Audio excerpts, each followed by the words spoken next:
నాతో ఉండగా జడియను బెదరను నా యేసు నాతో ఉండగా జడియను బెదరను నా యేసు నాతో ఉండగా.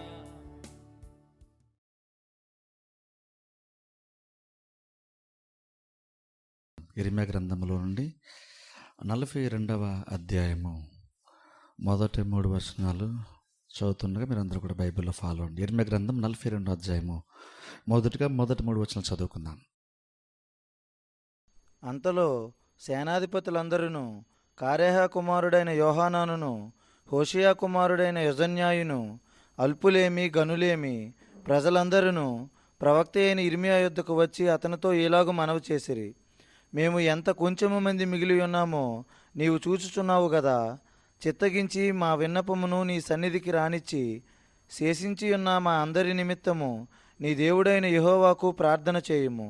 మేము నడవవలసిన మార్గమును చేయవలసిన కార్యమును నీ దేవుడగు యెహోవా మాకు తెలియజేయునుగాక. చాలు. ఇక్కడ చూడండి, మనం చూసినట్లయితే ఈ 41వ అధ్యాయంలో ఉన్నటువంటి అదే వ్యక్తిని గురించి ఇక్కడ మనం 42 అధ్యాయంలో అక్కడ యోహానాను అనే వ్యక్తి గురించి మనం చూస్తున్నాం. సో ఒకసారి మనం వెనక్కి వెళ్తే 41వ అధ్యాయంలో మనం ఏం చూసామంటే అక్కడ గెదలియా అనే వ్యక్తిని మనం చూస్తున్నాం. గెదలియా అనే వ్యక్తిని నెబుకద్నెజర్ రాజు ఆయన యూదా పట్టణం మీద పరిపాలించడానికి అధికారిగా నియమించాడు. ఆ తర్వాత గెదలియాని చంపడానికి ఇష్మాయిల్ అనేటువంటి రాజవంశీయుడు ఒక ఆయన కుట్ర పన్ని గెదలియాని చంపినట్లు మనం చూస్తాం. అయితే యోహానాను అనేటువంటి వ్యక్తి యాక్చువల్గా కాపాడదామని ప్రయత్నం చేశాడు కానీ కుదరలేదు. ఆ తర్వాత ఇక్కడ ఇష్మాయిల్ యొక్క క్రూరత్వానికి అలాగే నెబుకద్నెజర్ రాజుకి భయపడి ఐగుప్తు పారిపోవాలి అనేటువంటి ఒక ఆలోచనతో యోహానాను అనేటువంటి వ్యక్తి ఇక్కడ ఇర్మీయా దగ్గర వెళ్ళినట్లు మనం చూస్తున్నాం. చూసారు గత వారం మనం చూసుకుంటే అక్కడ ఆ 40లో 41లో ఇర్మీయా అసలు ఇర్మీయా అక్కడ మనకు కనబడ్డా యాక్చువల్గా. కానీ ఇక్కడ 42 అధ్యాయంకి వచ్చేసరికి మరలా ఇర్మీయా గురించి ఇక్కడ మనం చూస్తున్నాం.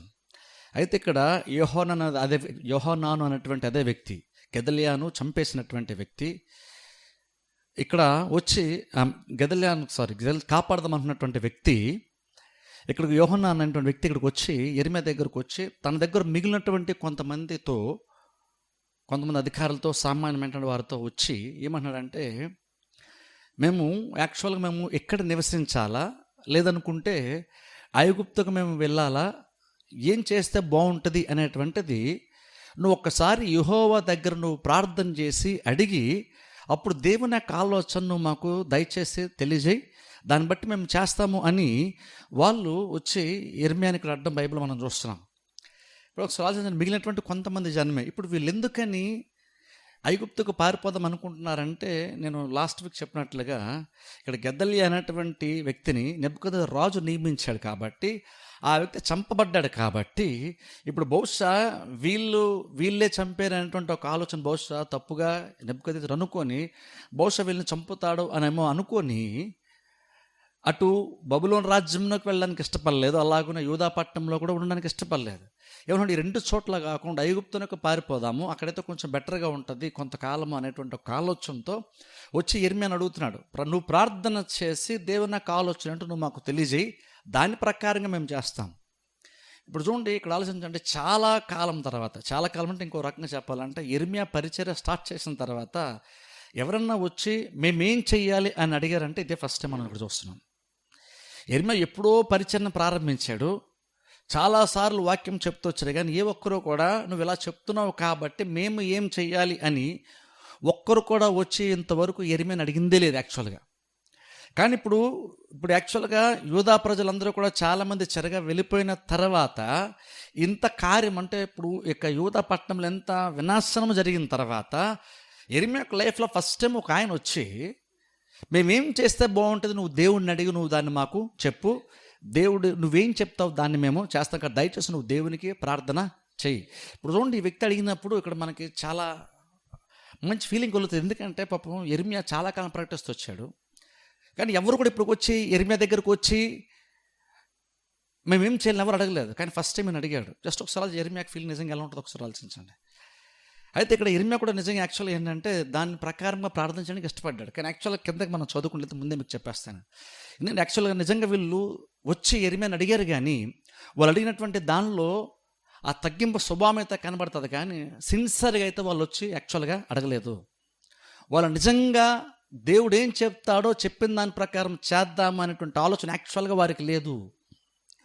వారికి ఆల్రెడీ ఒక తలంపు, అది కిందకి వెళ్ళే కొంది మనకు తెలుస్తుంది. వాళ్ళకి ఆల్రెడీ మనసులో ఒక నిర్ణయం వాళ్ళు ఆల్రెడీ తీసుకున్నారు.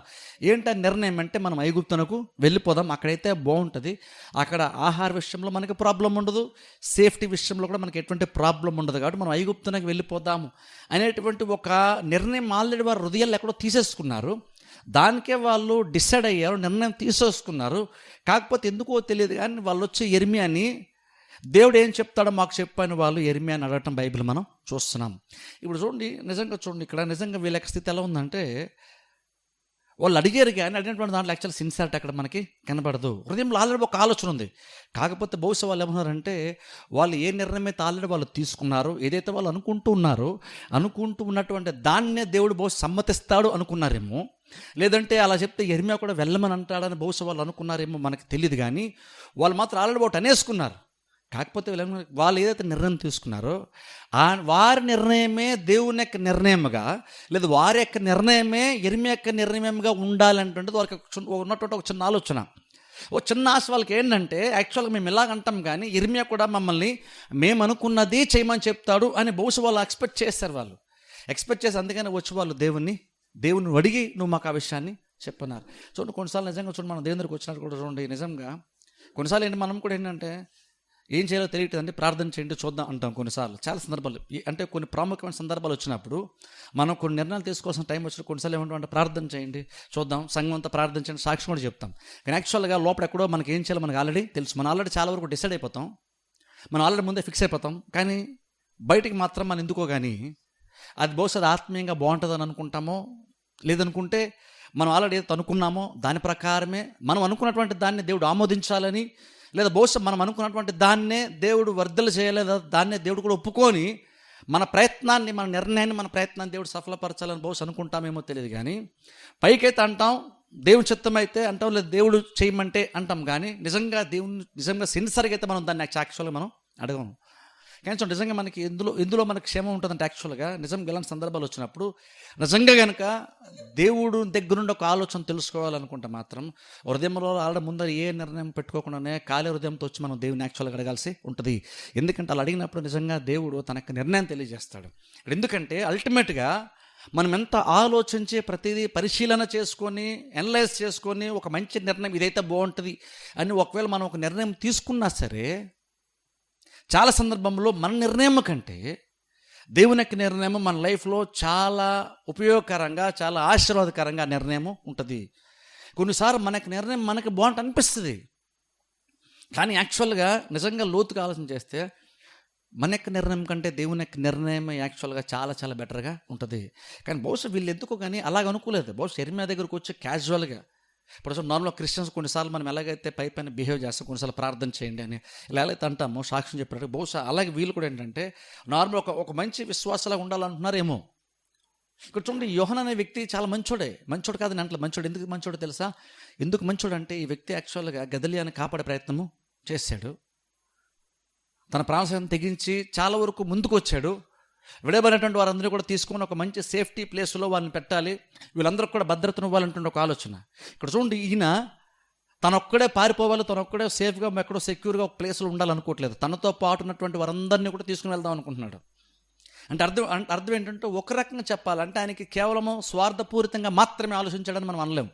స్వార్థపూరితంగా మాత్రమే ఆలోచిస్తే తను అక్కడే సైలెంట్గా వెళ్ళిపోయాడు, ఈ ప్రజలను పట్టించుకోకుండా. ఎందుకంటే ఈ విడవైనటువంటి ప్రజలపైన ఈయనేం అధికారి కాదు. అధికారిగా ఎవడైతే నెబుకద్నెజర్ రాజు నియమించాడో ఆయన చనిపోయాడు, కాబట్టి ఈయన వాళ్ళ బాధ్యతను తీసుకోవాల్సిన అవసరం ఈయనకి లేదు. కానీ ఎందుకో కానీ ఈయన వారికి కూడా సేఫ్టీగా ఉంటే, వాళ్ళు కూడా క్షేమంగా ఉంటే బాగుంటుందని బహుశా అనుకున్నాడు. అందుకనే వారి తరపున కూడా ఈయన వెళ్ళి ఇర్మియా దగ్గరికి వెళ్ళి మాట్లాడుతున్నాడు. అలా చూసినప్పుడు కొంతవరకు ఈయనలో మంచి మనకు కనబడుతుంది. బహుశా వ్యక్తి మంచివాడై ఉంటాడేమో, కానీ ఆత్మీయంగా మాత్రమే వ్యక్తి లేడు. ఎందుకు లేడంటే మంచివాడే, భౌతికంగా మంచివాడై ఉంటాడు, కానీ ఆత్మీయంగా ఉన్న ప్రాబ్లం ఏంటంటే ఈయన యాక్చువల్గా ప్రార్థన అనేటువంటి ఏదైతే ఒక విషయం ఉందో దానికి నిజమైనటువంటి వాల్యూ దానికి తెలియలేదు. ప్రజల గురించి సిన్సియర్గా ఆలోచిస్తున్నాడేమో కానీ దేవుని యొక్క ఆలోచన విషయానికి వచ్చారు మాత్రం నేను సిన్సియర్గా ఆలోచించట్లేదు. దేని విషయానికి వచ్చి సిన్సియర్గా ఆలోచించట్లేదు ఈయన. అందుకనే బహుశా తర్వాత కూడా వీళ్ళకి ప్రాబ్లం యాక్చువల్గా వచ్చేటువంటి ప్రమాదం ఉంటుంది. యాక్చువల్ కొన్నిసార్లు మనం కూడా కొన్నిసార్లు అలాగే ఉంటాం. మనం కూడా పైన మాత్రమే దేవుని అడుగుతలేదు ప్రార్థించని అంటాం. కొన్ని లోపల ఆల్రెడీ మనం ఏం చేద్దామని ఆల్రెడీ డిసైడ్ అయిపోయి మనకు ఆల్రెడీ తెలుసు. కానీ కొన్నిసార్లు అలాంటి నిర్ణయాలు కొన్నిసార్లు మనకి ప్రాబ్లంలోనికి నడిపిస్తాయి. ఎందుకంటే చూడండి, ఇక్కడ వీళ్ళు అలాగ ప్రార్థన చేసినప్పుడు ఇర్మియా కూడా ఏమంటున్నాడు చూద్దాం. చూడండి ఒకసారి 4వ వచనం చదవండి. కాగా ప్రవక్త అయిన ఇర్మియా వారికి ఉత్తరమిచ్చినదేమనగా, మీరు చేసిన మనవి నేను అంగీకరించుచున్నాను. మీ మాటలను బట్టి మన దేవుడైన యెహోవాను నేను ప్రార్థించుదును. ఏమీయూ మీకు మరుగు చేయక యెహోవా మిమ్మును గూర్చి సెలవిచ్చినదంతయు మీకు తెలియజేతును. అప్పుడు వారు ఇర్మియాతో ఇట్లనిరి, నిన్ను మా యొద్దకు పంపి నీ దేవుడకు యెహోవా సెలవిచ్చిన ఆ మాటలను బట్టి మరుమాట లేకుండా మేము జరిగించని ఎడల యెహోవా మా మీద నమ్మకమైన సత్యసాక్షిగా ఉండునుగాక. మాకు మేలు కలుగునట్లు మేము మన దేవుడైన యెహోవా మాట వినువారమై, అది మేలే గాని కీడే గాని మేము ఆయన యొద్దకు నిన్ను పంపు విషయంలో మన దేవుడైన యెహోవా సెలవిచ్చు మాటకు విధేయులు మగుదుము. చాలా ఇక్కడ చూడండి, ఎప్పుడైతే వాళ్ళ మాట చెప్పారో ఇక్కడ బైబిల్ మనం చూస్తే ఇర్మియా కూడా యాక్చువల్ ఏమన్నాడంటే, సరే మీరు ఏదైతే దేవునికి నువ్వు ప్రార్థన చేయమని మీరు చెప్పారో నేను ఖచ్చితంగా వెళ్ళి దేవుణ్ణి అడుగుతాను, నేను వెళ్ళి దేవుని నేను ప్రార్థన చేస్తాను. అలాగే మీరు చెప్పినట్లుగా ఏదైతే మీరు దేవుని యొక్క ఆలోచనగా ఉండి ఉన్నదన్నట్లుగా మీరు చెప్పమని నాకు చెప్పారో ఎగ్జాక్ట్ నేను కూడా ఏది మరుగు చేయను, ఏది దాయను, ఉన్నదన్నట్లుగా నేను మీకు ఆ విషయాన్ని చెప్తాను. దేవుని యొక్క ఆలోచన ఉన్నదన్నట్లుగా ఏది నేను దాచే ప్రయత్నం కూడా నేను చేయను, దేన్ని మార్చను. దేవుడు చెప్పడం నేను మీకు ఆ విషయాన్ని చెప్తాను. ఇప్పుడు ఎందుకు ఆ మాట ఎందుకు ఇర్మియా కూడా అన్నాడంటే, వాళ్ళు కూడా ఎగ్జాక్ట్ అదే అన్నారు ఇర్మియాతోని. బహుశా వాళ్ళు నిజంగా అంత సిన్సియర్గా వాళ్ళు అడగలేదు, కానీ వాళ్ళు పైన అయినా సరే వాళ్ళు మాట్లాడిన మాట ఏంటంటే, నువ్వు ఇర్మియా మీరు దేవునికి దయచేసి ప్రార్థన చేయండి, మా పక్షాన్ని మీరు ప్రార్థన చేయండి, దేవుని యొక్క ఆలోచన ఏంటో తెలుసుకొని దాని ఉన్నదంట్లో మాకు చెప్పండి. ఇప్పుడు చూడండి నార్మల్గా ఎలా ఉంటుంది చూడండి, నార్మల్ కొన్నిసార్లు మనకి ఎలా ఉంటుందంటే, ఇప్పుడు ఇవన్నీ చూడండి వాక్య పరిచయం చదువుతున్నప్పుడు నార్మల్గా ఎలా ఎక్స్పెక్ట్ చేస్తామంటే చర్చలోకి వచ్చినప్పుడు వాక్యం చెప్పేటప్పుడు ఏ పాస్టర్ అయినా సరే ఉన్నదంట్లుగా చెప్పాలి, ఖచ్చితంగా చెప్పాలి అని అందరూ అనుకుంటాం. స్వార్థం ఉండకూడదు, ఖచ్చితంగా చెప్పాలంటాం. కానీ యాక్చువల్ నిజంగా ఖచ్చితంగా కనుక పాస్టర్ చెప్పారనుకోండి చాలా సందర్భం మళ్ళీ మనకి ఆ విషయము నచ్చదు. మనం పాస్టర్ చాలా సిన్సియర్గా వాక్యం చెప్పాలి, ఏ స్వార్థం ఉండకూడదు, ఎవరు పక్షపాతంగా ఉండకూడదు, వాక్యం ఉన్నదంట్లో చెప్పాలండి. ఈ రోజుల్లో వాక్యం సరిగ్గా ఉన్నదంటే చెప్పే వాళ్ళే కరువైపోయారండి అంటాం మనం నార్మల్గా. ఇప్పుడు నువ్వు అన్న మాట నిజంగా వాస్తవమేనంటే నువ్వు అన్న మాట నిజంగా వాస్తవమే, కానీ నిజంగా దేవుడు చెప్తే వినేంత సిన్సియారిటీ సాత్వికమైన మనసు నిజంగా చాలామందిలో ఉంటుందంటే, నిజంగా వాక్యం ఉన్నదంటే చెప్పాలండి అనేటువంటి వాళ్ళు కూడా చాలా సందర్భంలో తీరా వాళ్ళ విషయానికి వచ్చేసరికి వాళ్ళకి అదే విషయాన్ని ఉన్నదంట్లో చెప్తే ఖచ్చితంగా వాళ్ళు ఆ విషయాన్ని యాక్చువల్గా యాక్సెప్ట్ చేయం కొన్నిసార్లు. ఇక్కడ వీళ్ళు కూడా బహుశా ఎగ్జాక్ట్ అలా ఉన్నారు. వీళ్ళు అంటున్నారు ఉన్నదన్నట్లుగా చెప్పండి ఇర్మియా, దేవుడు ఏం చెప్పాడు దాన్ని చెప్పండి, దేవుడు చెప్పినట్టు మేము చేస్తాం. వాళ్ళు ఇంకా ఎంతమందికి వెళ్ళారంటే వాళ్ళు అన్నారు దేవుడే మాకు సాక్షి అని కూడా వాళ్ళు అంటున్నారు. దేవుడే మాకు సాక్షి, దేవుడు ఏం చెప్పినా సరే అది చేస్తాం, అది మాకు మేలు అది మాకు చేయడానికి అనుకూలంగా ఉన్నా మేము చేస్తాం, అది మాకు చేయడానికి అనుకూలంగా లేకపోయినా సరే. అంటే మాకు ఇష్టం లేదు, మాకు ఇష్టం ప్రకారం కాదు, కానీ దేవుడు చెప్తే దేవుని యొక్క నిర్ణయం కనుక అది మాకు అనుకూలంగా లేకపోయినా సరే మేము దాన్ని చేస్తాం, దీనికి దేవుడే సాక్షి అని వాళ్ళు చెప్పినప్పుడు ఇర్మియా కూడా అంటాడు, కరెక్ట్, సరే ఓకే, అలాగనే మీరు అనుకున్నట్లుగానే నాకు దేవుడు చెప్పగానే చెప్పినట్టు నేను మీ దగ్గరకు వచ్చి నేను మీకు చెప్తాను. చూడండి తర్వాత చదువుకుందాం. తర్వాత వచ్చిన ఇప్పుడు ఇర్మియా ప్రార్థన చేస్తాడు, చదువుకుందాం చూడండి 7వ వచనం. 10 దినములైన తరువాత యెహోవా వాక్కు ఇర్మియాకు ప్రత్యక్షమాయను గనుక అతడు కారేహా కుమారుడైన యోహానానును అతనితో కూడానున్న సేనల అధిపతులందరినీ అల్పులనేమి గనులనేమి ప్రజలందరినీ పిలిపించి వారితో ఇట్లనెను, ఇశ్రాయేలు దేవుడైన యెహోవా సన్నిధి మనవి చేయుటకై మీరు నన్ను పంపితిరి కదా. ఆయన సెలవిచ్చినదేమనగా, నేను మీకు చేసిన కీడును గూర్చి సంతాపముంది ఉన్నాను. మీరు తొందరపడక ఈ దేశంలో కాపురమున్న ఎడల పడగొట్టక నేను మిమ్మల్ని స్థాపింతును, పెళ్ళగింపక నాటెదను. చాలా ఇక్కడ చూడండి 7వ వచనం మనం చూస్తే అక్కడ ఫస్ట్లో 10 దినములైన తర్వాత అని చూస్తున్నాం. అంటే వాళ్ళు వచ్చి ఇర్మియాని అడిగిన తర్వాత వాళ్ళు ప్రార్థన చేయమని చెప్పిన తర్వాత వాళ్ళు వెళ్ళిపోయిన తర్వాత 10 దినముల తర్వాత ఇర్మియా ప్రార్థన చేయగా 10 దినముల తర్వాత దేవుని యొక్క వాక్యము లేదా దేవుని యొక్క వాక్కు ఇర్మియాకు ప్రత్యక్షమైంది. ఇప్పుడు గమనించిన ఇక్కడ ఒక విషయం మనం నేర్చుకోవాలి. బైబిల్ స్పెసిఫిక్గా ఇర్మియాకి దేవుని యొక్క వాక్యం ప్రత్యక్షమైందని లేకుండా ఎన్ని దినముల తర్వాత ఇర్మియాకి దేవుని యొక్క వాక్యం ప్రత్యక్షమైంది ఇక్కడ మనం చూస్తున్నాం. అంటే ఇక్కడ మనకు అర్థం ఏంటంటే 10 దినముల తర్వాత వాక్యం ప్రత్యక్షమైంది అర్థం ఏంటంటే 10 దినముల నుండి యెర్మీయా యాక్చువల్గా బహుశా దేవునికి ప్రార్థన చేస్తూనే ఉన్నాడు. అంటే వీళ్ళు ఒకటి దేవుని దగ్గర ఉన్న ఒక ఆలోచన నిమిత్తం వాళ్ళు ప్రయత్నం చేస్తూ ఉన్నప్పుడు జరిగిన విషయం ఏంటంటే 10 రోజుల తర్వాత దేవుని యొక్క వాక్యం యెర్మీయాకి ప్రత్యక్షమైంది.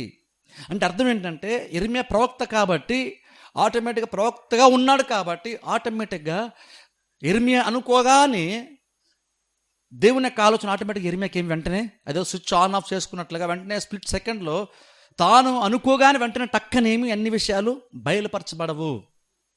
ఇప్పుడు గమనించండి, కొన్నిసార్లు మనం నార్మల్ ఏమనుకుంటామంటే అన్నీ ఈజీగా వచ్చేస్తాయి, అన్ని ఇప్పుడు దేవుని సేవకులు అనేసరికి లేదంటే ప్రవక్త అనేసరికి ఆటోమేటిక్గా ఫాస్ట్గా అన్నీ త్వరగా అయిపోతాయి, వాళ్ళు అనుకున్న ప్రతిదీ సరిపోద్ది అనుకుంటాం.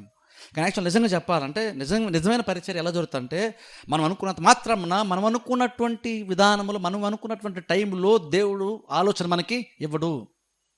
ఇక్కడ చాలా సందర్భంలో మనము దేవుని యొక్క ఆలోచన వెయిట్ చేయాల్సి ఉంటుంది. అది ఎంత కాలం అన్నది మనం చెప్పలేం. మనం ఒకటి ఆలోచిస్తున్నప్పుడు దేవుడు నిజంగా ఎప్పుడు తన యొక్క ఆలోచన మన మనసులో పెడతాడు లేదా సేవకులకు మనసులో పెడతాడో యాక్చువల్గా అది ఎవరు కూడా చెప్పలేం. వీళ్ళు ఇంకా చెప్పాలంటే సేవకులు కూడా సరే అని చెప్పేసి నేను 2 డేస్లో నేను చెప్తాను, ఇలా ఎవరినో అడిగితే నేను 2 డేస్లో నేను చెప్తాను అని కూడా యాక్చువల్గా గ్యారంటీగా మనం చెప్పలేము. యాక్చువల్గా ఎవరిని వచ్చి నేను ప్రార్థన చేసి 2 రోజులు మీకు చెప్తాను అన్నంటే అర్థం ఏంటంటే బహుశా వాళ్ళు నిజంగా దేవుని యొక్క ఆలోచన చెప్తున్నారన్న గ్యారంటీ ఏమి అక్కడ లేదు. ఎందుకంటే మనం ఆశపడవచ్చు, సిన్సియర్గా ఉండొచ్చు, కానీ ఇంకను మనం ఎంత ఆశపడినా సరే, మనం ఎంత ప్రేయర్ చేస్తున్నా సరే, మనం ఎంత ఎదురు చూస్తున్నా సరే, ఇంకను మనం ఏదైతే తెలుసుకోవాలని దేవుని దగ్గర నుండి తెలుసుకోవాలనుకుంటున్నామో అది దేవుడు బయలుపరిస్తే తప్ప మనకు అది తెలీదు. అప్పుడు దేవుడు బయలుపరిస్తే తప్ప మనకు తెలియదు కాబట్టి దేవుడు ఎప్పుడు మనకు బయలుపరచాలంటువంటిది అది మన చేతుల్లో యాక్చువల్గా లేదు.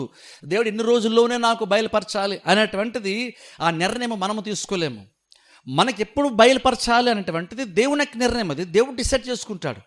అది ఏ టైం కల్లా జరుగుతుంది, ఏ టైం కల్లా దేవుడు మాట్లాడతాడు, ఏ టైంలో దేవుడు ఏం చెప్తాడు అనేటువంటిది యాక్చువల్గా మనుషులంగా ఈవెన్ ప్రవక్త యొక్క చేతులు కూడా యాక్చువల్గా ఉండదు. మనం నార్మల్గా ఏమనుకుంటామంటే బైబిల్ ప్రవక్తలు చూసినప్పుడు వాళ్ళు ప్రవక్తలు కాబట్టి వాళ్ళు ఆశపడగానే టక్కని దేవుడు ఆటోమేటిక్గా చెప్పేస్తాడు అనుకుంటాం. కానీ అక్కడ కూడా వాళ్ళు అనుకోగానే ఆటోమేటిక్గా టక్కని ప్రతిదీ కూడా అవదు. ఇక్కడ మనం చూస్తే వాళ్ళు సిన్సియర్గా వాళ్ళు అడిగారన్నప్పటికీ యెర్మీయా అనుకుంటున్నాడు. యెర్మీయా కూడా చాలా సిన్సియర్, నేను దేవుని అడుగుతాను, అడిగి మీకు చెప్తాను అన్నాడు. అక్కడ యెర్మీయాలో చాలా బహుశా వాళ్ళ సిన్సియారిటీ లేకపోవచ్చు, కానీ యెర్మీయాలో చాలా సిన్సియారిటీ ఉంది కాబట్టి యెర్మీయా సిన్సియర్ అడుగుతున్నాడు. ఇంకను యెర్మీయాకు కూడా 10 రోజులు పట్టింది.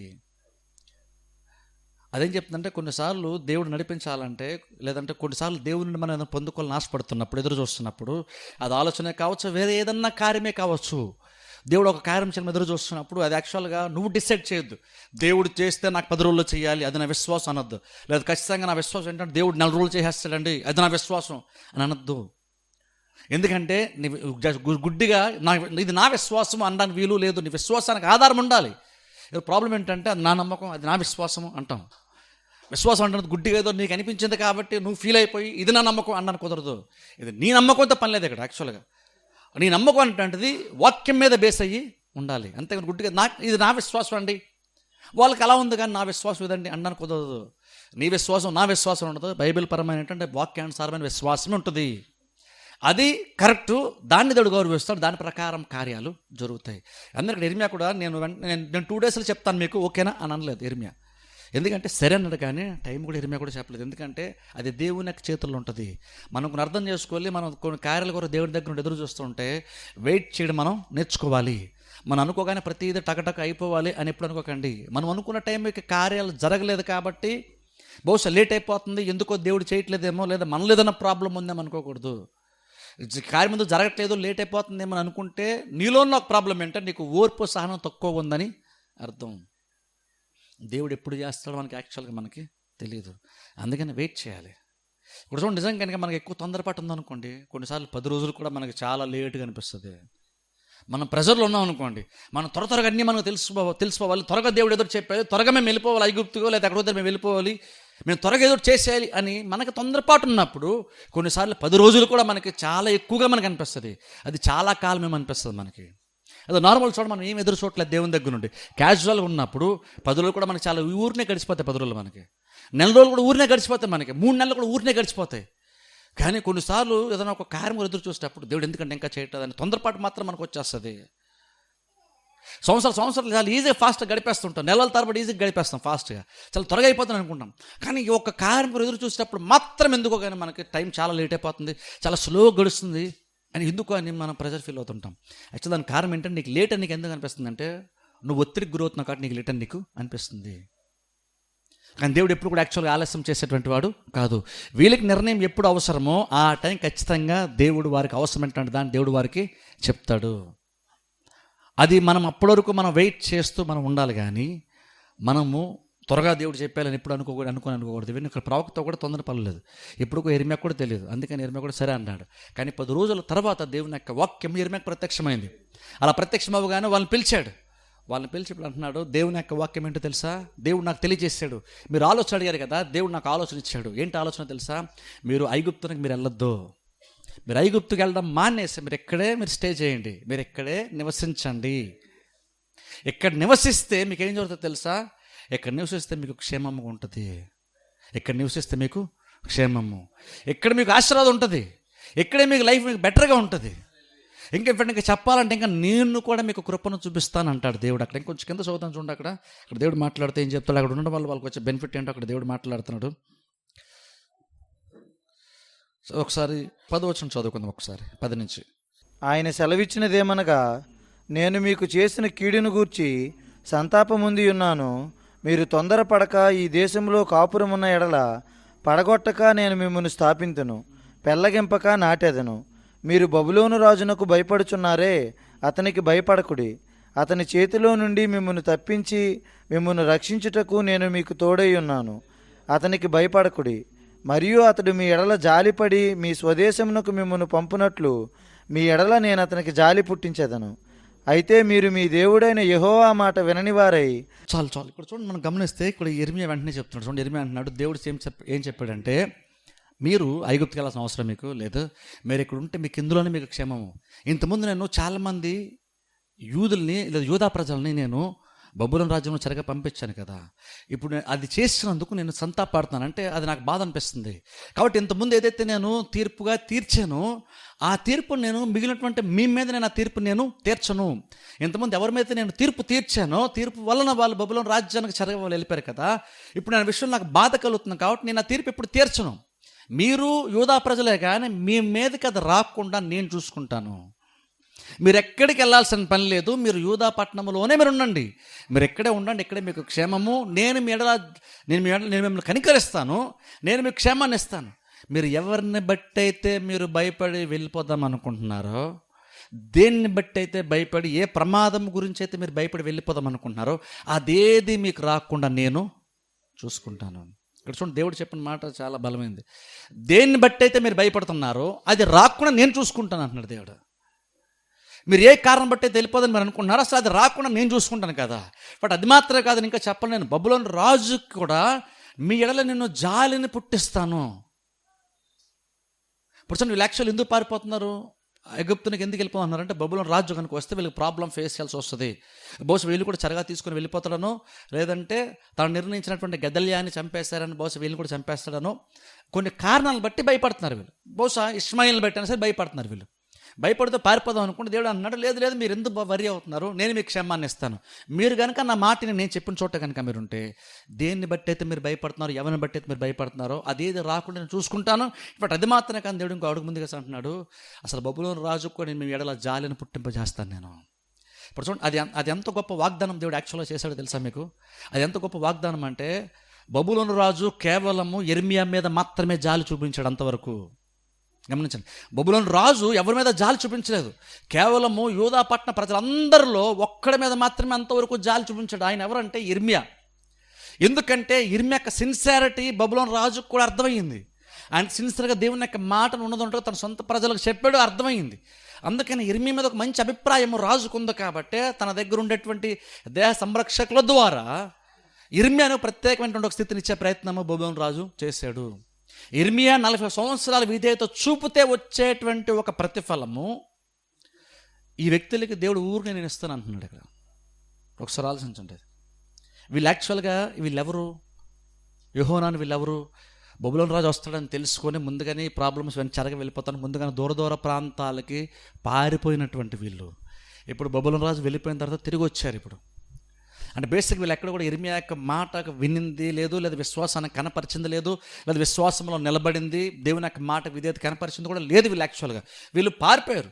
ఇర్మియా ద్వారా దేవుడు ఏం చెప్పాడు, మీరు ఉండండి, మీరు సరిగా వెళ్ళిపోండి, మీకు అందులోనే క్షేమని దేవుడు చెప్పాడు. కానీ వీళ్ళు దూరంగా ముందే పారిపోయారు.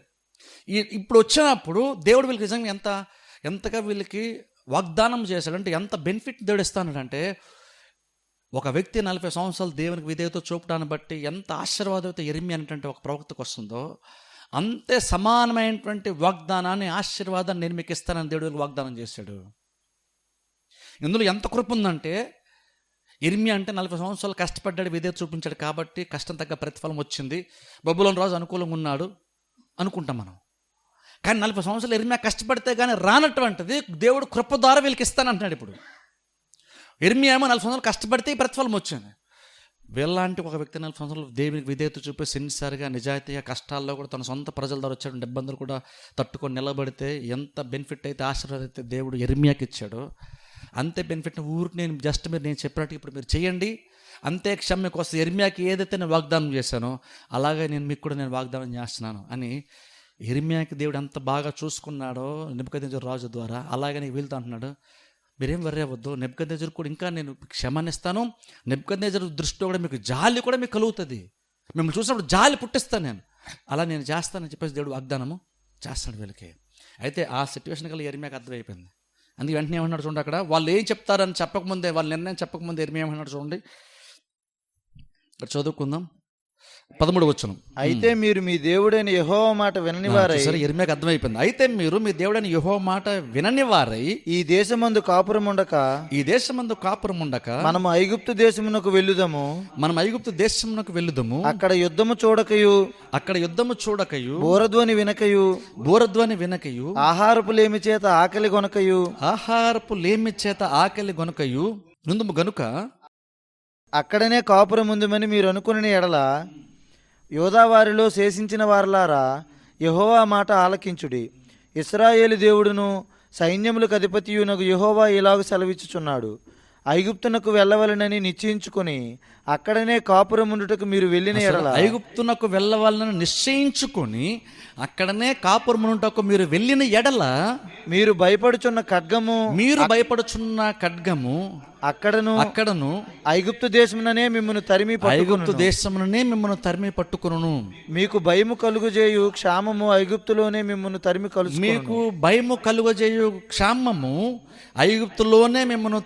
కలుసుకొనును, అక్కడనే మీరు చత్తురు. ఇక్కడ చూడండి, గమనించి నిజంగా ఇర్మియాకి ఆల్రెడీ తెలిసిపోయింది.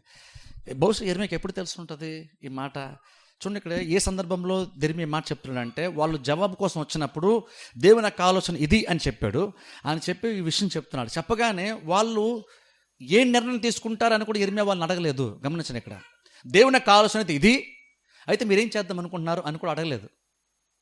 కానీ ఎందుకో కానీ ఇర్మియాకి ఆల్రెడీ వాళ్ళ మనసులో ఏ నిర్ణయం వాళ్ళు ఆల్రెడీ తీసుకున్నారు ఇర్మియాకి తెలిసిపోయింది. ఇందుకు బహుశా అనుకుంటాను, వీళ్ళు యాక్చువల్ ఏం చేస్తే బాగుంటుందో ఇర్మియాకి బయలుపరచడం అదే దేవుడు, వారి మనస్సుల్లో ఏముందో కూడా బయలుపరచడా. వాళ్ళు ఏమన్నారంటే, ఇర్మియా దగ్గర మనము ఏదో రకంగా మనము కనుక మనం కొంచెం మాట్లాడితే ఇర్మియాకి తెలియకుండా ఉంటుందని బహుశా వాళ్ళు అనుకున్నారు. కానీ యాక్చువల్గా దేవుడు ఇర్మియాకి వీళ్ళు ఏం చేస్తే బాగుంటుందన్న ఆలోచన ఇవ్వగలిగినటువంటి దేవునికి వీళ్ళ మనసులో ఏమనుకుంటున్నారో కూడా దేవుడు దాన్ని కూడా బయలుపరచగలుగుతారు. అక్కడ వాళ్ళు ఆ పాయింట్ మిస్ అయ్యారు. వాళ్ళు అనుకున్నారు జస్ట్ ఇర్మియా మనకు అనుకూలం చెప్తాడు, ఇర్మియా మనకు అనుకూలం చెప్పకపోయినా సరే పర్లేదు, మనం అనుకుంది మనం చేసేద్దాం అనుకున్నారు వాళ్ళు. ఇర్మియా జస్ట్ చెప్తాడు, ఆయన చెప్పేది మనకు అనుకూలంగా ఉంటే వెళ్ళనుకుంటు, ఇర్మియా చెప్పాడే మనం చేసాం అనుకుందాం, దేవుడు చెప్పాడు చేసాం అనుకుందాం, లేదో ఒక ఇర్మియా మనకు అనుకూలంగా చెప్పకపోయినా సరే ఎలాగైనా సరే మనం అనుకుంది మాత్రం మనం చేద్దాం అనేటువంటి నిర్ణయం వాళ్ళు ఆల్రెడీ తీసుకున్న విషయం ఇర్మియా కూడా ఆల్రెడీ తెలిసిపోయింది. నేను అనుకుంటాను బహుశా వీళ్ళు అడగక మునిపే వీళ్ళు ఆ ఫస్ట్ డే వచ్చి అడిగారు చూసారా, బహుశా అప్పుడే ఇర్మియాకు కూడా తెలిసేమో. బహుశా వాళ్ళు అడిగినటువంటి దానిలో ఎంత సిన్సియర్గా వాళ్ళు అడిగారంటే బహుశా ఇర్మియాకు ఆల్రెడీ తెలిసి ఉంటుంది. దేవుడు బహుశా ఇర్మియాకు ఆల్రెడీ ఎంతో కొంత ఆ టైంలో వివేచన జ్ఞానం ఇచ్చే ఉంటాడు బహుశా.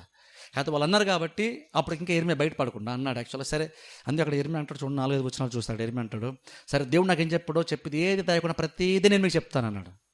సరే ప్రతిదీ మీకు చెప్తాను అన్నాడు. అంటే మీరేం వర్రీ అవ్వద్దు, నేను ఓనర్కి ఇస్తాను, నేను మీకు చెప్పే ఆ రోజున తేరితే అది మీకు నచ్చినా నచ్చకపోయినా సరే. ఇక్కడ ఇంకో విషయం ఏంటి తెలుసా, చాలా కాలం తర్వాత కొంతమంది వచ్చి దేవుడు ఏం చెప్తాడో చెప్పు మేము దాన్ని చేస్తామన్నారు. కానీ మీకు తెలుసా, ఇంతకుముందు ఎవ్వరు వచ్చి ఎర్మియాని ఏం అడగలేదు. ఇంతకుముందు 40 సంవత్సరాల పరిచర్య కాలంలో ఎవ్వరు వచ్చి ఎర్మియాని ఏం అడగలేదు. ఎర్మియా కానీ ఎంతసేపు కీడే ప్రకటిస్తూ వచ్చాడు, తీర్పే ప్రకటిస్తూ వచ్చాడు. కానీ చాలా కాలం తర్వాత ఒకరు వచ్చి ఇలాగ అడిగారు, సిన్సియర్గా అయినట్టుగా అనిపిస్తుంది మనకి. పోనీ వీళ్ళు అడిగారు కాబట్టి మంచిగా ఎర్మియా ఇప్పుడు ఏమైనా బలపరిచేలాగా వాగ్దాన పూర్వకంగా ఏదైనా చెప్తాడేమో అనుకుంటాం. కానీ వాళ్ళ సిన్సియర్ లేదు కాబట్టి మరలా ఎర్మియా అదే ప్రసంగం రిపీట్ చేయాల్సి వచ్చింది. ఓ ఎర్మియా మళ్ళీ ఇదే ప్రసంగం చేయాల్సి వస్తుంది. మళ్ళా తీర్పు గురించి ఎక్కడ ఒక మంచి ప్రసంగం చేసి పాపం ఆ అవకాశం ఎర్మియాకి యాక్చువల్గా దొరకలేదు. ఎప్పుడు నిలబడినా సరే వాళ్ళ స్థితిని బట్టి తీర్పు గురించి మాట్లాడాల్సి వస్తుంది, తీర్పు గురించి ప్రకటన వచ్చింది. ఇక్కడ కూడా పాజిటివ్గా లేదు, ఇక్కడ కూడా తీర్పుగానే మరలా ఎర్మియా ప్రకటించాల్సి వచ్చింది. అలా ప్రొటెస్ట్ ఎర్మియా అంటున్నాడు, మీరు ఎలాగో మీరు ఐగుప్తునికి మీరు వెళ్ళాలని మీరు ఆల్రెడీ మీరు డిసైడ్ అయిపోయారు కదా. మీరు ఏదైతే మీరు తప్పించుకోవడానికి మీరు భయపడి వెళ్తున్నారో, మీరు ఖడ్గమును తప్పించుకోవాలనుకుంటున్నారు, కానీ ఆ ఖడ్గం మిమ్మల్ని చేస్తుంది అక్కడికి. మీరు ఐగుప్తుకు వెళ్ళిన తర్వాత కూడా, మీరు రాజ్యము దాటి వేరే రాజ్యంలోకి వెళ్ళిన తర్వాత కూడా, మరి అది ఎలాగో మనకు తెలియదు కానీ ఖడ్గము మిమ్మల్ని ఆ రాజ్యంలో కూడా మిమ్మల్ని వెంటాడుతా అంటున్నాడు. మీరు అక్కడైతే క్షామం ఉండదు, ఆహారం కొద్దు ఉండదని మీరు అనుకుంటున్నారు కదా, క్షామాన్ని మనం తప్పించుకోవచ్చు అనుకుంటున్నారు కదా, కానీ మీరు అక్కడికి వెళ్ళిన తర్వాత కూడా క్షామం మిమ్మల్ని వెంటాడుతుంది అంటున్నాడు. క్షామం మిమ్మల్ని వెంటాడుతుంది. ఇప్పుడు చూడండి, నార్మల్గా ఇది ఐగుప్తుకు సంబంధించి ఇలాంటి మాట నార్మల్గా అయితే ఇక్కడ మనం చూస్తున్నాం, కానీ నార్మల్గా ఎవరు కూడా ఐగుప్తులో కరువు వస్తుంటే నార్మల్గా ఎవరు అనుకోరు. ఎందుకంటే ఆ టైంకి ఐగుప్తు రాజ్యం అంటే అది చాలా ఉన్నతమైనటువంటి ఒక గొప్ప రాజ్యం. అది అందులో సర్వ సమృద్ధి ఉంటుంది. ఎందుకంటే దాన్ని పరిపాలించేటువంటి వాళ్ళు చాలా బలవంతులు, చాలా జ్ఞానవంతులు.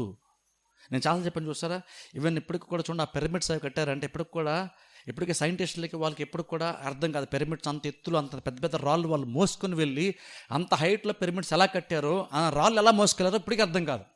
ఇప్పుడు ఒకవేళ క్రేన్స్తో ఆ రాళ్ళు మోసినా సరే మనం కూడా ఇప్పటికి ఎంత టెక్నాలజీ ఉన్న తర్వాత కూడా మనం కూడా కట్టలేమంట. మనకు కూడా బుల్ టైం పడుతుంది. కానీ ఇప్పటికీ పిరమిడ్స్ని ఎలా కట్టారో ఇప్పటికి కూడా సైంటిస్టులు చాలా వరకు అంత చిక్కదు. మరి అలాంటిది అంత తెలివితేటలు, అంత ఆలోచన శక్తి ఉన్నటువంటి ఒక రాజ్యము ఆకలితో సఫర్ అవుతుందా? క్షేమముతో వాళ్ళు ఇబ్బంది పడతారా అంటే నార్మల్గా అయితే ఎవరు కూడా నమ్మరు. ఐగుప్తు రాజ్యానికి అలాంటి పనులు ఎందుకు వస్తుందండి, వేరే వేరే దేశాలు కరువు రావచ్చు కానీ ఐగుప్తు కరువు ఎందుకు వస్తుంది అని అందరూ ఎవరు కూడా ఎర్మియా మాట నార్మల్గా నమ్మరు.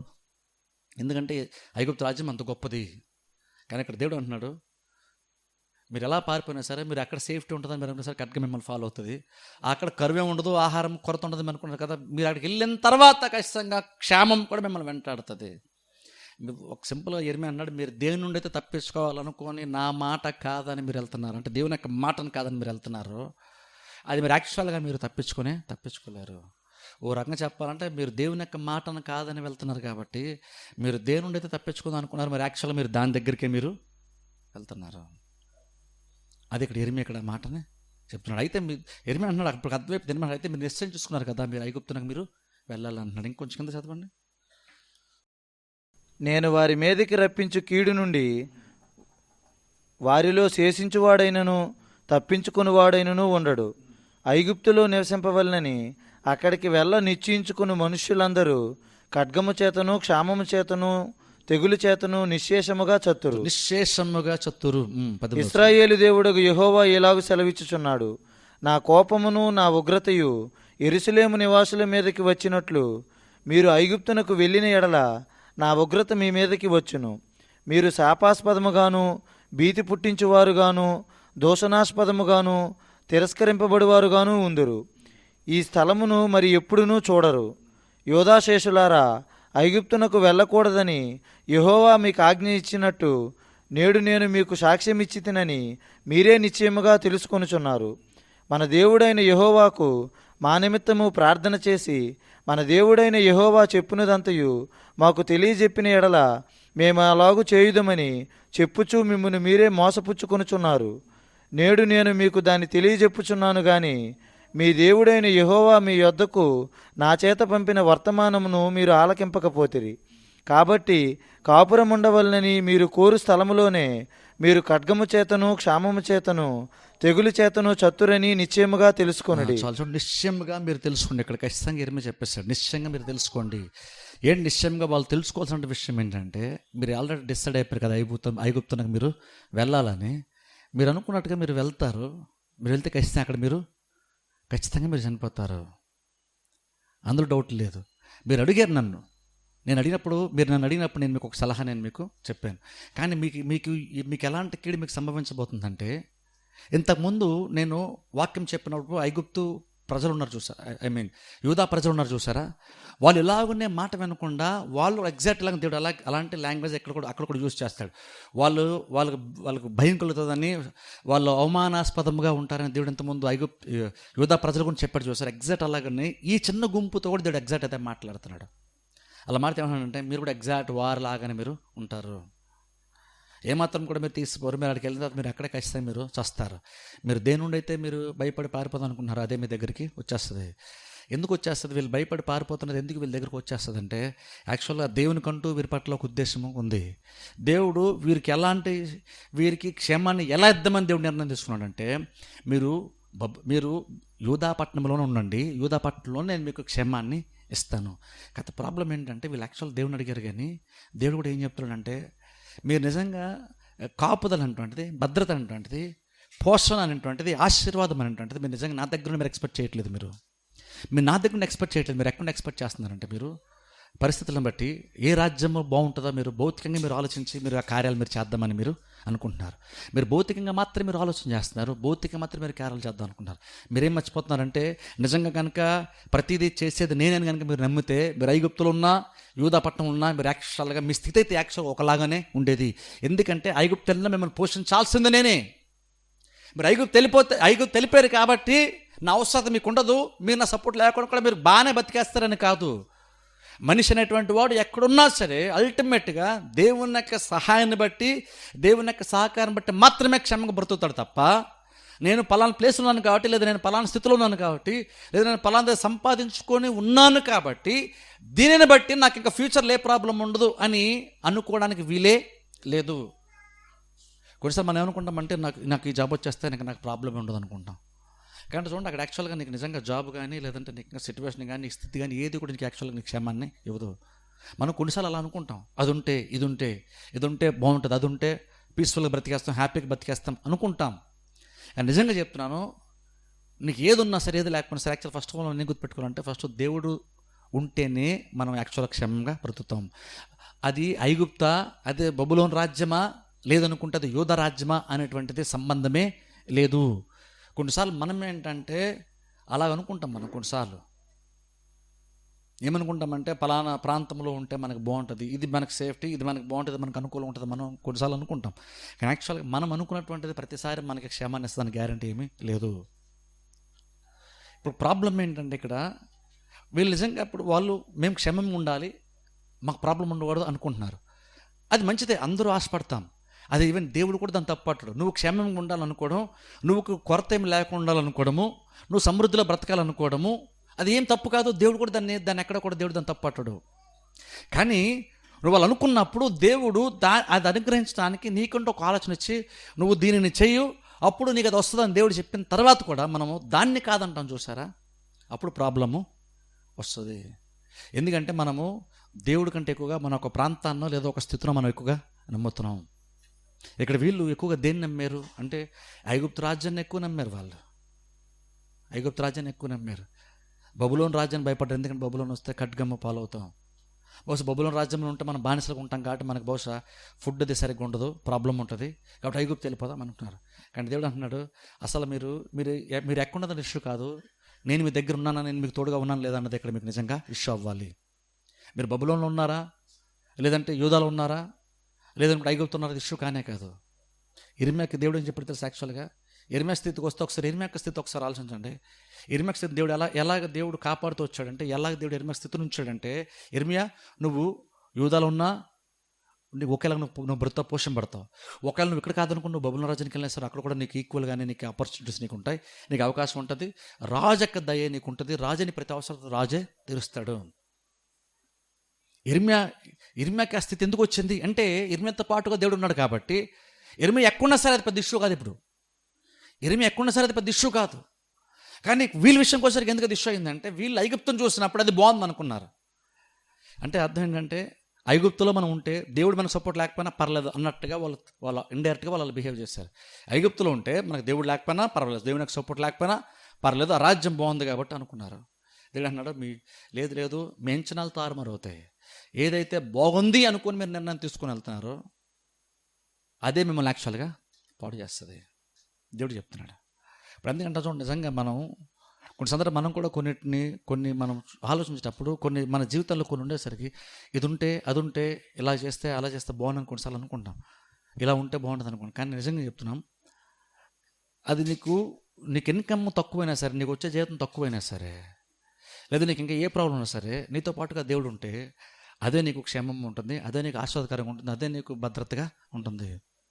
కానీ నువ్వు ఎంత సంపాదించుకున్నా సరే, ఎంత గొప్ప స్థితిలో ఉన్నానని నువ్వు అనుకున్నా సరే, అక్కడ కనుక దేవుడు కనుక నీతో పాటు లేకపోతే, లేదా నువ్వు దేవుని యొక్క మాట అక్కడ వినకపోతే కనుక నీకు అందులో కూడా నీకు క్షేమం యాక్చువల్గా ఉండదు.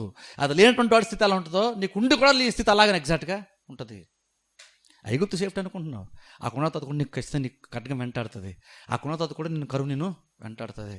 అంటే బేసి దేవుడు ఏం చెప్తున్నాడంటే, నీకు అల్టిమేట్గా నీకు క్షేమం ఎందులో ఉంటుందంటే నేను చెప్పిన చోట ఉండడంలోని, నువ్వు నా మీద ఆధారపడడంలో నీకు క్షేమము. కానీ ఎక్కడ నువ్వు ఐగుప్తు రాజ్యాన్ని చూసి ఇది బాగుంది అనుకొని వెళ్తే అది క్షేమము కాదు, అది క్షేమము కాదు.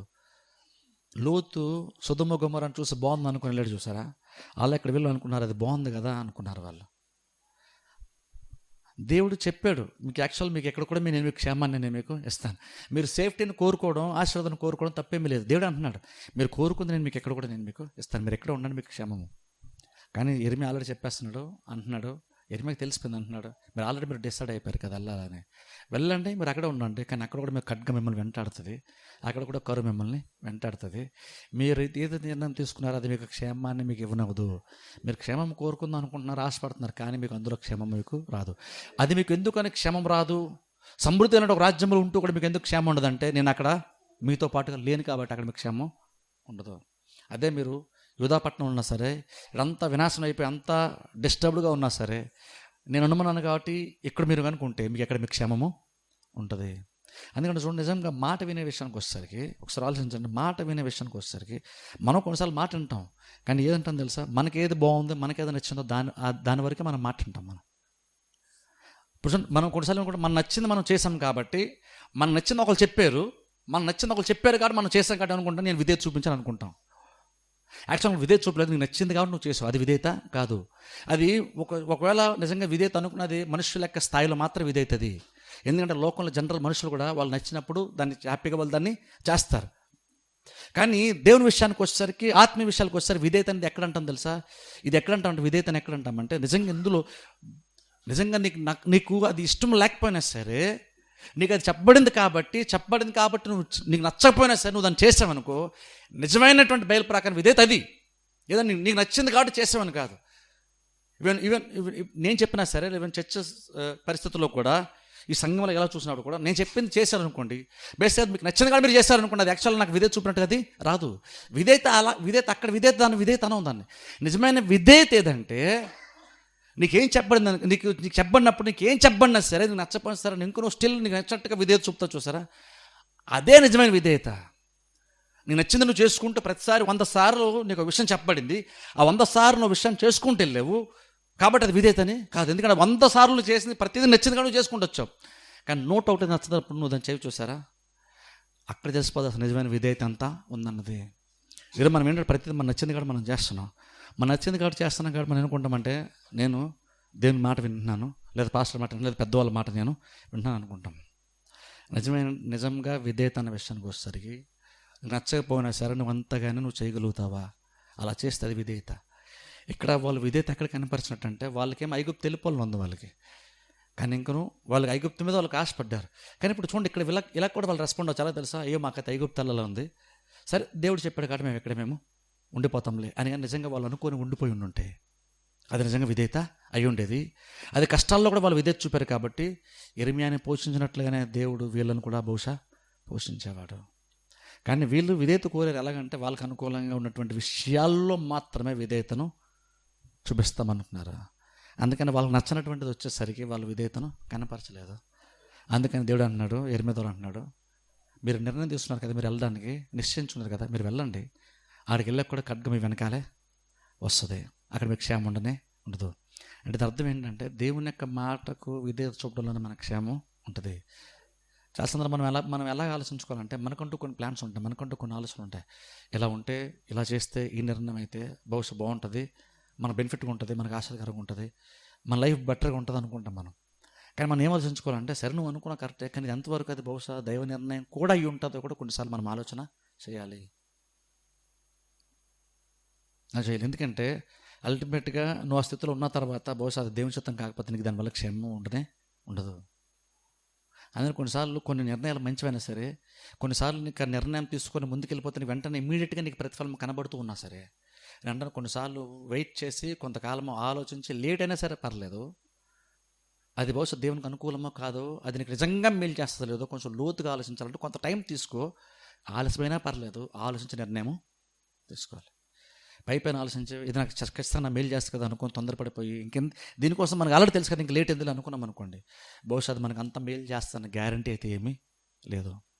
కానీ ఒక లేట్ అయినా సరే నిజంగా ఆలోచన ప్రకారంగా నడుచుకున్నాం అనుకోండి, నడిపిన ప్రకారం నడుచుకున్నాం అనుకోండి, అది బహుశా లేట్ అవ్వచ్చేమో. కానీ ప్రాబ్లం ఎందుకంటే లేట్ అయినా సరే పర్లేదు, అల్టిమేట్గా నువ్వు దేవుడు ఎక్కడ ఉంటే బాగుంటుంది అని అంటున్నావు, అది నువ్వు నిర్ణయం నువ్వు తీసుకున్నావు. దేవుడు ఏం చేయమని చెప్తున్నా నేను నువ్వు తీసుకున్నావు, అది ఎప్పటికైనా సరే నీకు క్షేమానికి ఖచ్చితానికి అది ఇస్తుంది. అందుకే కొన్నిసార్లు టకటక మనం తొందరపడిపోకూడదు. మనం తొందరపడ్డం మానేసి నిదానంగా ఆలోచించి అల్టిమేట్గా ఒక్కసారి నిజంగా కనుక దేవుడు చెప్తే అది చేస్తాం, దేవుని యొక్క నిర్ణయం అయితే చేస్తామని ఒక నిజంగా సిన్సియర్గా అనుకుంటే అది అల్టిమేట్గా నువ్వు అనుకున్నట్లుగా రాకపోయినా సరే, ఇంకను అది కష్టమైనా సరే, నీకు నచ్చకపోయినా సరే, నచ్చినప్పటికీ నువ్వు చేసి చూడు, అది నీకు ఎంత క్షేమాన్ని ఇస్తుందో నీకు తర్వాత అర్థమవుతుంది. వీళ్ళు నచ్చలేదు కాబట్టి నచ్చకపోయినా సరే వీళ్ళు చివరికి వెళ్ళే ప్రయత్నం చేస్తారు. దానివల్ల వాళ్ళకి ఎంత నష్టం వస్తుందో తర్వాత మనం దాన్ని చూస్తాం. వీళ్ళు యాక్చువల్గా దేవుడు వీళ్ళకి ఒక ఛాన్స్ ఇచ్చాడు. ఏంటో ఛాన్స్ తెలుసా? మిగిలినటువంటి యూదా ప్రజలలాగా తీర్పులోనికి రాకుండా నేను సంతాపడుతున్నాను, నేను జాలి పడుతున్నాను, మీకు నేను బెటర్గా మీకు కార్యం చేస్తాను అనేటువంటి ఒక అవకాశం దేవుడు వీరికి ఇచ్చాడు. వీరికి సెకండ్ ఛాన్స్ దేవుడు ఇచ్చాడు. కానీ వాళ్ళు దానికి యూజ్ చేసుకోవడం వీళ్ళకి ఇది రాలేదు. దేవుడు వాగ్దానం చేశాడు, చాలా క్లియర్గా చెప్పాడు మీకు క్షేమం ఉంటుంది. అయినా సరే వీళ్ళు దేవుని యొక్క మాటను వినలేదు. అందుకని వీళ్ళు పూర్తిగా నష్టపోవడం బైబిల్ మనం చూస్తాం. అందుకని వీళ్ళకి కీడు వస్తుంది. దేవుడు తీర్పును వారి జీవితాల్లో ప్రకటించిన బైబిల్ మనం చూస్తున్నాం. అందుకనే కొన్నిసార్లు మనం ఆలోచించేటప్పుడు జాగ్రత్త ఆలోచన మన నిర్ణయాలు మనం తీసుకోవాలి. ప్రార్థన చేస్తే అందరూ తల వంచి కళ్ళు మూసుకోండి. మమ్మల్ని మిక్కిలిగా ప్రేమిస్తూ మా పరమ తండ్రి, పరిశుద్ధమైన మా దేవ, నీ పరిశుద్ధమైన శ్రేష్ఠ నామం నాకు వందనాలు స్తోత్రాలు చెల్లిస్తున్నాం తండ్రి. రాత్రికాల సమయంలో ప్రభువా ఇర్మీయా గ్రంథం తండ్రి మరొకసారి మరొక అధ్యాయాన్ని ప్రభువా మేము ధ్యానించడానికి ప్రభువా తెలుసుకోవడానికి మీరు ఇచ్చినటువంటి మాటలను బట్టి ప్రభువా మీకు వందనాలు స్తోత్రాలు చెల్లిస్తున్నాం తండ్రి. ప్రభా యోహాను వలె అతని వెంటున్నటువంటి ప్రభా వారి వలె మేము ఉండక ప్రభు నిజంగా మీకు ఆలోచన కొరకు ఎదురు చూసినటువంటి వారం అయితే ప్రభువా నిజాయితీగా ప్రభా సిన్సియర్గా మీ దగ్గరికి వచ్చి మిమ్మల్ని అడిగి తీరా ప్రభు మీరు చెప్పిన తర్వాత అది మాకు నచ్చినప్పటికీ, అది మా నిర్ణయంగా లేనప్పటికీ, మాకు అనుకూలంగా లేనప్పటికీ ప్రభు ఇంకను మీ యొక్క మాటకు ప్రభు మేము సమ్మతించి లోబడేటువంటి మనస్సును ప్రభు మాకు అందరికీ మీరు దయచేయమని ప్రార్థిస్తున్నాం. ప్రభా విధేయత విషయానికి వచ్చారు ప్రభు ఎటువంటి కఠినత్వం తండ్రి మాలో లేకుండా మీరు మాకు సహాయం చేయండి. మా హృదయాల యొక్క స్థితిని మీరు మార్చమని ప్రార్థిస్తున్నాం. మా హృదయంలో ప్రభు ఏదైనా కఠినమైనటువంటి స్థితి ఉంటే ప్రభా మీరు దాన్ని తీసివేసి ప్రభా సమ్మతి గల మనస్సును మాకు అందరికీ మీరు దయచేయమని ప్రార్థిస్తున్నాం. ప్రభు లోకలు మేము బ్రతుకున్నప్పుడు తండ్రి మీ నీడలో మేము బ్రతికేటువంటి కృపను మీరు మాకు దయచేయమని ప్రార్థిస్తున్నాం. లోక సంబంధంగా ప్రభా మాకు ఏమున్నది ఏం లేదు అనే దాని గురించి కాదు కానీ ప్రభా ఎక్కడ ఉన్నాము ఎక్కడ లేమన్నటువంటి దాని గురించి కాదు కానీ ప్రభా నిజంగా మేము మీ నీడలో బ్రతికేటువంటి ప్రభా కృపను మీరు మాకు దయచేయమని ప్రార్థిస్తున్నాం. ప్రభా మీ నీడలో ఉంటే ప్రభా మీ చాటున తండ్రి మేము బ్రతికితే అది మాకు ఎంత క్షమాన్ని ఇస్తుందో ప్రభా తండ్రి మేము దాన్ని గ్రహించేంత వివేచన జ్ఞానాన్ని మీరు మాకు దయచేయమని ప్రార్థిస్తున్నాం. కార్యాలను తండ్రి పైపైన చూసి ప్రభా మేము మోసపోకుండా ప్రభా లోతుగా ఆలోచించేటువంటి ప్రభా ఆలోచన శక్తిని, మంచి నిర్ణయం తీసుకున్న శక్తిని ప్రభు మీరు మాకు దయచేయమని ప్రార్థిస్తున్నాం. ప్రభు తండ్రి వీరి వెళ్ళే కాక ప్రభా మేము తండ్రి ఇర్మీయా వెళ్ళే తండ్రి మేము ప్రవర్తించడానికి మీరు మాకు సహాయం చేయమని ప్రార్థిస్తున్నాము. ప్రభు మాకు వివేచన జ్ఞానాన్ని మీరు దయచేయండి. మాకు నిజంగా ఏది మేలు చేస్తుందో ప్రభా పైపైన ఆలోచించి పైపైన చూసి నిర్ణయం తీసుకోక ప్రభా లోతుగా ఆలోచించి ప్రభా మీ ఆత్మచేత వచ్చేటువంటి నడిపింపుతో మేము నడిపింపబడ్డానికి మాకు సహాయం చేయమని ప్రార్థిస్తున్నాం. ప్రభా ఈ రాత్రి ప్రభా వాక్యమైన ప్రతి బిడ్డలో అట్టి ప్రభు ఆలోచన మీరు దయచేయమని ప్రార్థిస్తున్నాం. అట్టి నిర్ణయాలు ప్రభు అలా లోతుగా ఆలోచించి నిర్ణయాలు తీసుకునేటువంటి ప్రభు జ్ఞానాన్ని ప్రతి వారికి మీరు దయచేయమని ప్రార్థిస్తున్నాం. రాత్రి కాలంలో వచ్చిన ప్రతి బిడ్డల కొరకు ప్రార్థిస్తున్నాం. వచ్చిన ప్రతి బిడ్డని మీరు దీవించండి, ఆశీర్వదించండి ప్రభా. వారి ప్రతి అవసరాలు మీరే తీర్చమని ప్రార్థిస్తున్నాం. అన్ని విషయాల ప్రభు మీరు తోడుగుండండి. ఈ సమయంలో బిడ్డలు వెలుచుండగా ప్రభా మార్గమంతలు మీరు తోడుగుండి నడిపించమని యేసుక్రీస్తు నామమున ప్రార్థిస్తున్నామా పరమ తండ్రి. ఆమేన్. ఆమేన్.